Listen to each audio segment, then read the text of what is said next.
Alright, so when you're doing research, this is what I call premium items. After you find a restaurant, it's finding what's on the menu. It involves using the floating dash widget, which is only available on Android.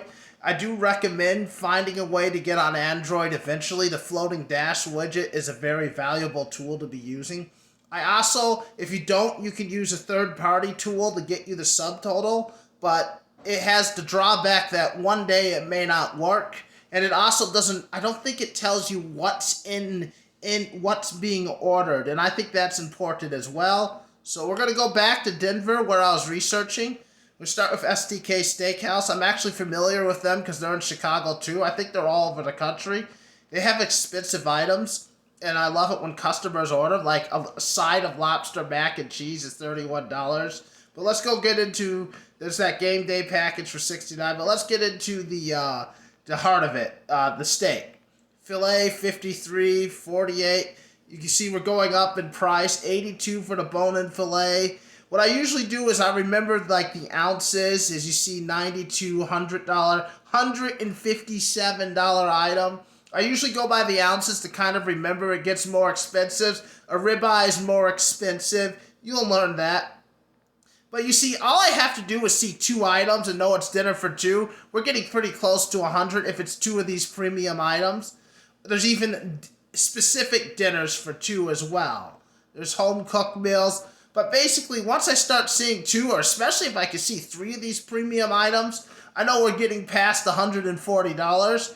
And those are orders I love to do when somebody is ordering for 2, 3, or 4 people. Because that means they're more invested into things going right, and I think that makes them more likely to tip better. To tip better and to tip more. We're going to go through some of these other ones, and I'm just going to stroll real quick to see what I find. So, for places like this where it's starting to look like, you just have to kind of know that the average price seems to be around $17, $18, and it goes up and down. And then you don't have to memorize items at these places. If this phone would just stay loaded, I'd appreciate that. You just have to know that, oh, at this place, I'm looking for maybe, I would say, oh, there's some pretty good things. I would say you're looking for at least 6 things. If you see 6 things from this place, you'd probably have to take it. And then you don't have to really memorize that menu as much. There's nothing really premium that says, oh, this is $157. Let's look at the sushi place. And it's the same thing. It's a little bit lower. And this is something you should do in your market because this is how I do it. I don't use a third-party app to tell me the subtotal. I use my memorization.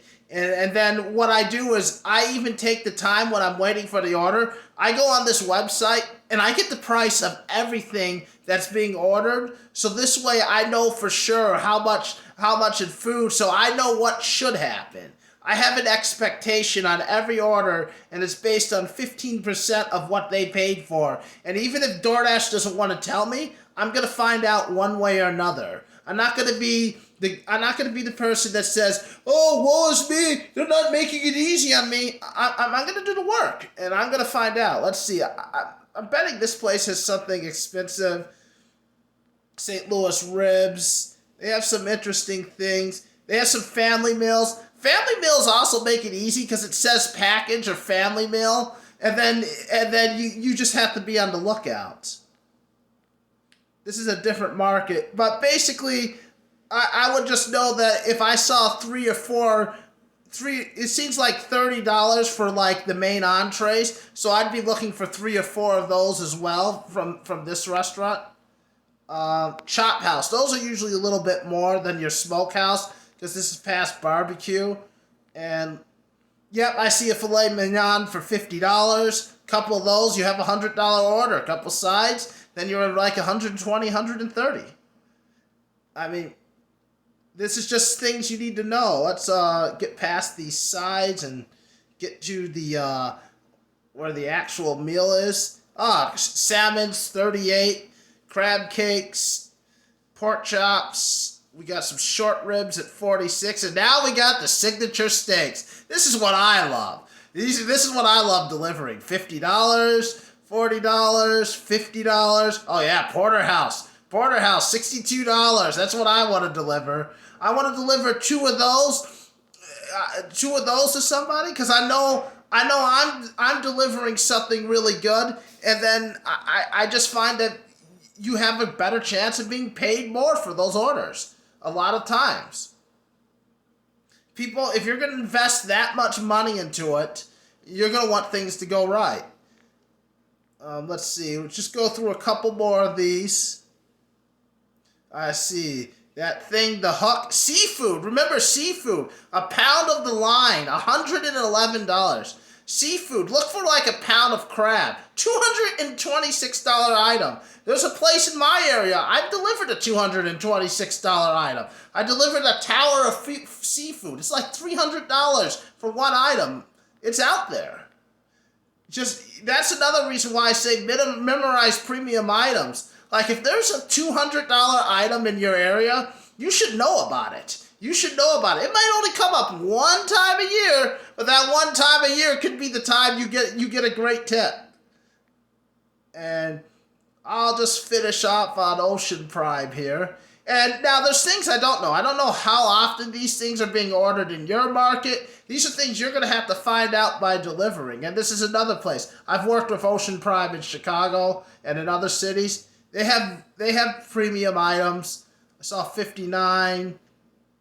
Not as expensive, but still a pretty good meal. I've gotten great orders. I've made great money, especially when you get to that seafood, the Alaskan king crab legs for $55. There's a nice one. Some of the seafood, $55, $50, $60 for the lobster tails. Look at that, Alaskan king crab legs, $110. There's some great things on here. And then the steaks usually run about $50, $60.